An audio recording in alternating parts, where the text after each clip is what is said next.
2021년 7월 8일 목요일 새벽 예배 주님 앞에 올려드리시겠습니다. 다같이 기도하시겠습니다. 할렐루야. 감사와 찬양과 영광과 존귀와 높임을 받으시기에 합당하신 우리 아버지 하나님, 은혜와 사랑에 감사를 드립니다.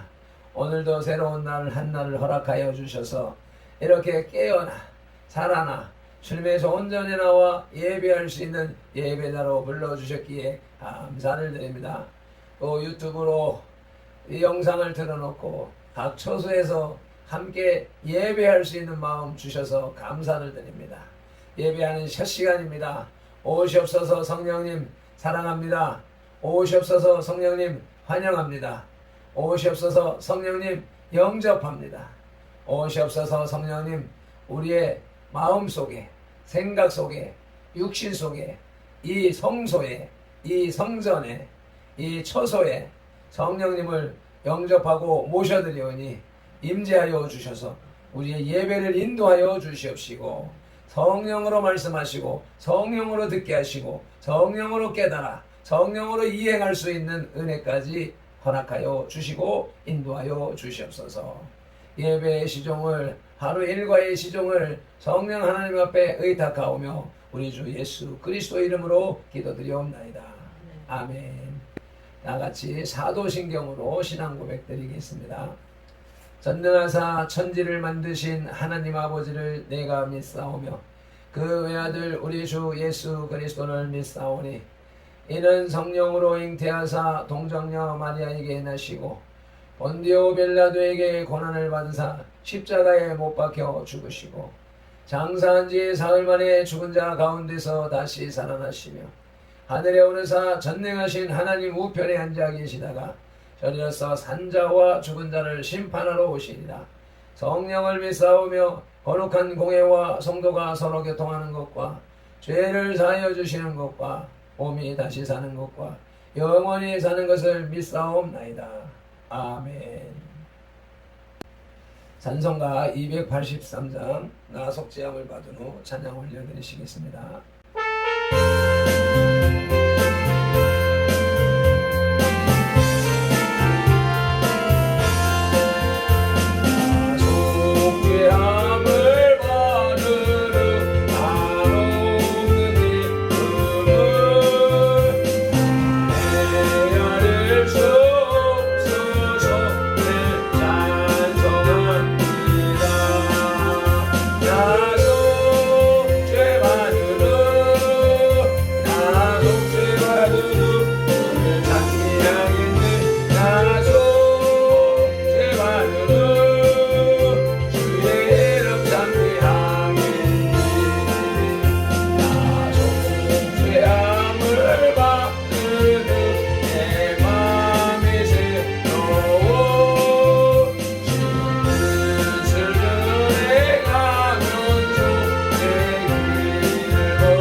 오늘 우리에게 주시는 하나님의 말씀은 로마서 2장 23절입니다.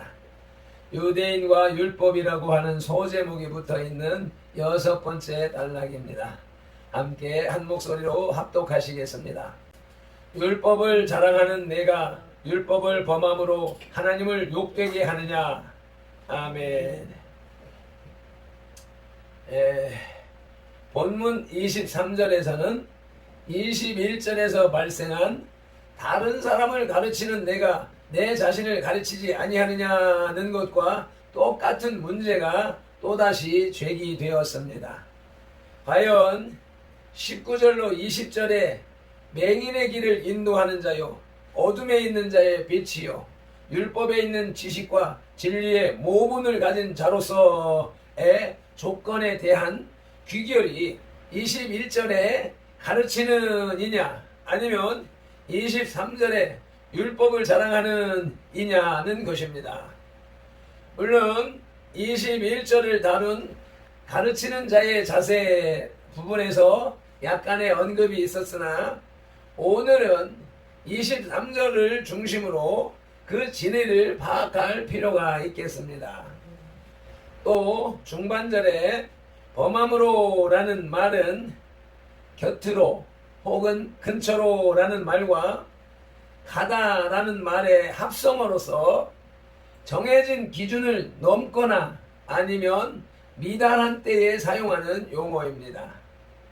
이에 준하는 유사한 용어들이 헬라어에는 많이 있는데 예를 들면 죄라는 뜻의 하말티아는 표적에서 벗어난다는 뜻이며 아노미아는 법이 아닌 즉 불법이라는 의미입니다.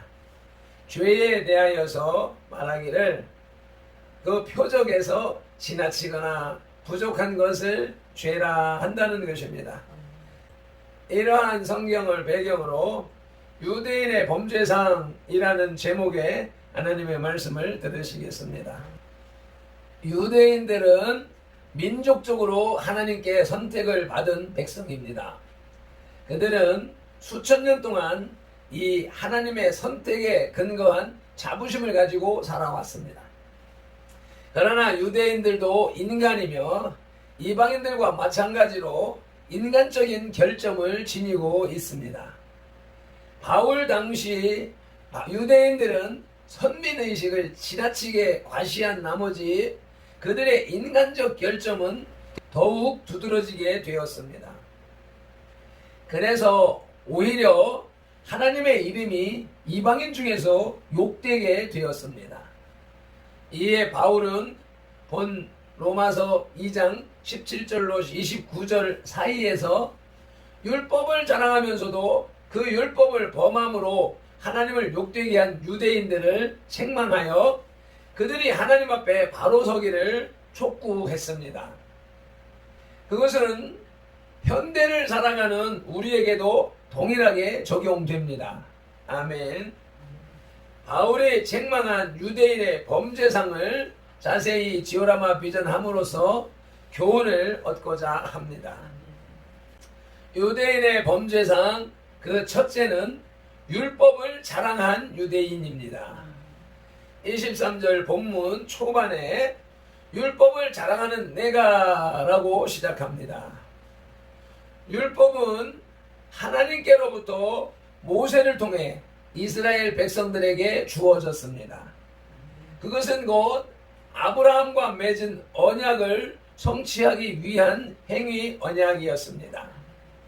즉 율법이 주어짐으로써 율법을 행하면 살고 확실한 하나님의 백성이 되며 행하지 않으면 죽음과 저주의 대상이 되었습니다. 그래서 유대인들은 율법을 지키기 위해 온갖 노력을 다하였습니다. 율법을 정확히 지키기 위해 심지어 시행 세칙 수백 가지를 만들기도 했습니다. 또한 그와 더불어 그들은 하나님의 선민이요 유대인됨을 스스로 자랑하고 유대인이라 칭함을 좋아했습니다. 그만큼 그들은 율법을 의지하여 생활했고 율법의 교훈을 받아 하나님의 뜻을 알고 지극히 선한 것을 좋게 여겼습니다. 그러나 점차 그들의 자랑하는 내용은 변질되어 갔습니다. 하나님을 자랑하고 하나님의 율법을 자랑하던 그들이 지키는 율법의 의식을 자랑하는가 하면 그들의 행위를 자랑했습니다. 그래서 그들은 회당과 거리에서 연설하기를 좋아했고 금식할 때는 그것을 자랑하기 위해 일부러 모습을 흉하게 했습니다. 그뿐이 아닙니다. 그들은 오직 율법의 소유가 택함받은 백성의 표라고 하는데 도취되어 이방인들을 멸시하고 하나님을 자기들만의 하나님으로 착각하면서 살았습니다. 유대인에게 있어서 율법은 하나님께서 이스라엘 백성에게 처음 주실 때에 그 본질적인 의미를 상실하기 시작했습니다. 유대인의 범죄상 둘째는 율법을 범한 유대인입니다. 23절 중반에 율법을 자랑하는 내가 율법을 범함으로 라고 말씀합니다. 율법을 자랑하는 내가 율법을 범했다고 말씀하고 있습니다. 유대인들은 율법을 선한 것으로 알고 그것을 지키려고 했으며 율법에 있는 지식과 진리의 모본은 곧 규모를 말하는데 모양이나 형태를 가진 사람들이었습니다. 율법에 있는 지식과 진리의 모양과 형태를 가진 사람들이었습니다. 그래서 그들은 스스로 맹인의 길을 인도하는 자요 어둠에 있는 자들의 빛이라고 생각했습니다. 뿐만 아니라 어리석은 자의 교사요 어린아이의 선생이라고 믿었습니다. 그러나 그들은 남의 눈에 있는 티는 보면서도 자신의 눈에 있는 들보는 깨닫지 못하는 어리석은 사람들이었습니다. 남은 가르치면서도 자신들의 무지는 깨우치지 못했습니다. 그들은 도둑질하지 말라고 선포하면서 성전과 이웃의 물건을 도둑질했습니다. 간음하지 말라 하면서 간음하는 죄를 자행했습니다. 또한 우상을 가증히 여긴다고 하면서도 이방 신전에서 물건을 도둑질했습니다. 이처럼 그들은 율법을 자랑하면서 율법을 범했고 이방인들에게는 율법을 강요하면서 자기들은 그것을 지키지 않았습니다. 그러한 연유로 예수님께서도 당신의 제자들에게 바리새인의 교훈은 받되 그 행위는 본받지 말라고 일찍이 마태복음 23장에서 말씀하셨습니다. 유대인의 범죄상 셋째로는 하나님을 욕되게 한 유대인입니다. 23절 말미에 율법을 자랑하는 내가 율법을 범함으로 하나님을 욕되게 하느냐라고 포대기에 꾸짖고 있습니다. 바울은 본문을 통하여 유대인들이 취하고 있는 태도가 불합리하다는 것을 모든 사람에게 명백하게 드러내 보여주고 있습니다. 바울은 또한 더 한층 어두운 장면, 즉 유대인의 모순된 행동이 낳은 직접적인 결과를 묘사했습니다.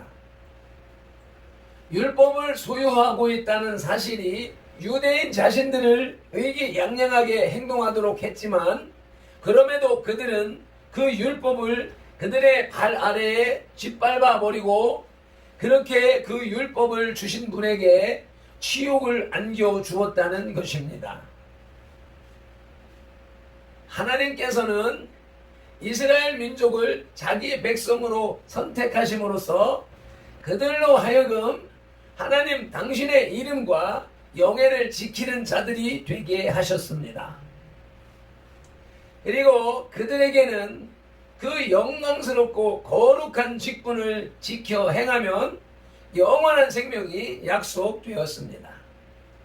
그러나 그들은 그 영예스럽고 거룩한 직분으로 오히려 하나님을 욕되게 했으며 이방인의 조롱거리로 만들었습니다. 즉 이방인들은 유대인들의 교훈과 행동에는 현저한 차이가 있음을 보고 그러한 교훈을 주신 분과 그 교훈을 자랑한 유대인을 조롱하고 무시하게 되었습니다. 아멘. 따라서 바울은 유대인들의 행동과 자랑으로 인하여 하나님이 모독을 받게 된 것을 책망하는 것입니다. 율법을 행한 다음에는 그 율법과 종교예식, 문화 전승 등이 다 유익합니다.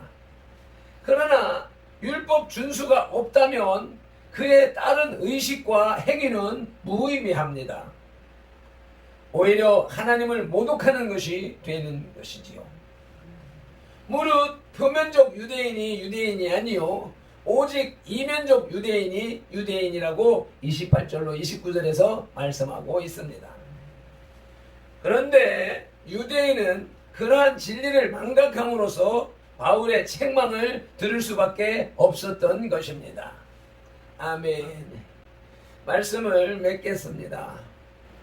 21절로 22절에 기록된 유대인들의 죄상이 한마디로 요약되어 있습니다. 즉 유대인들은 그들이 율법을 소지하였다고 자랑하면서도 그 율법을 범하였기 때문에 하나님을 욕되게 했다는 것입니다. 정광훈 목사께서 평신도 신학교를 운영하는 것은 참으로 바람직한 일입니다. 평신도들도 신학과 성경을 공부해서 세상 속에서 빛과 소금의 직분을 감당하는 것이 중요하다 하겠습니다. 많이 배운 사람일수록 세상 일에 많이 공헌할 수 있습니다. 그러나 그보다 우선되는 조건은 성령의 충만함입니다.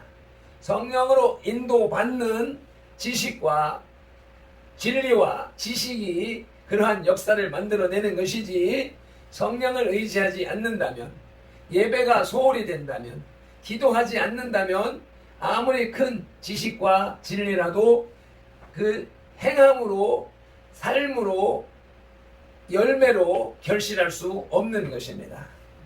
또 특별히 주의 종들은 신학을 초월하여 성령님과 함께하는 목회를 해야 합니다. 성령님의 나타남이 없는 목회는 그 자체가 죽은 목회입니다. 아멘. 기도하시겠습니다. 할렐루야. 오늘도 귀한 하나님의 살아계신 말씀을 우리에게 들려주시니 감사합니다. 유대인의 범죄상을 바라볼 때에 율법을 자랑하면서 율법을 범했던 것이며 그로 인하여서 하나님을 욕되게 했다는 것이었습니다. 이 말씀이 유대인들에게만 국한되는 것이 아니라 오늘을 살아가는 우리들에게도 똑같이 적용되는 것을 인식하고 인정하며 깨닫사오니 주님, 우리의 영과 혼과 육 속에 성령으로 좌정하여 주시어서 우리가 들은 말씀을 성령으로 깨닫게 하시고 들은 말씀을 성령의 능력으로 행하게 하시어서 들은 말씀이 우리의 삶의 열매로 맺혀지는 성령의 열매로 맺혀지는 은혜가 있게 하여 주옵소서. 오늘도 말씀을 붙잡고 세상에 나가 빛과 소금의 역할을 감당하는 발핀들과 선돌이 다 되게 하여 주시옵소서. 특별히 오늘 대국본 기도회에 참여하며 또한 부산 대국본과 부산 지역을 위하여서 대표로 기도하게 되었사오니 성령 하나님 주관하여 주시어서 이 지역을 위한 온전한 기도를 아뢰어 드릴 수 있는 시간 될 수 있도록 은혜를 베풀어 주시옵소서. 오늘의 삶도 성령 하나님 앞에 맡기오며 살아계신 말씀 우리 주 예수 그리스도 이름으로 기도드리옵나이다. 아멘. 찬송 한번 힘차게 올려드리시고 동성으로 기도하시겠습니다.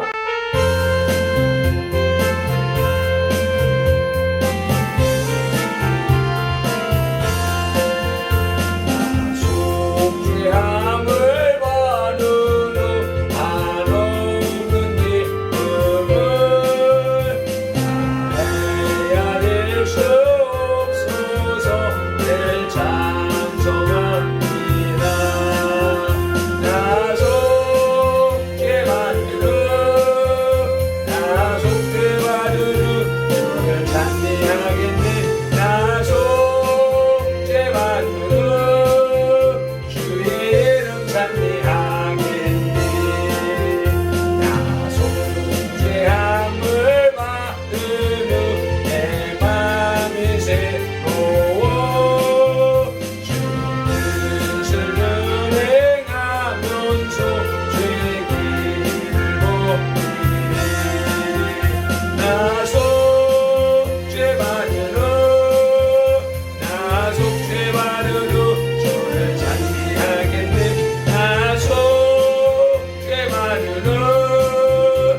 찬미하겠네. 아멘 아멘. 오늘도 말씀을 붙잡고 내가 하나님의 말씀을 받았다라고 자랑하며 말씀을 실천하지 아니함으로 하나님을 욕되게 하는 미련한 자들이 되지 말게 하옵소서라는 말씀에 의한 기도와 오늘도 주님의 성령님과 함께 동행하는 삶이 되게 하옵소서. 또 나라와 민족, 교회와 성도들 위하여서 중보하며 회개하는 기도로 나가시겠습니다. 주여 삼창하며 기도로 나가시겠습니다. 주여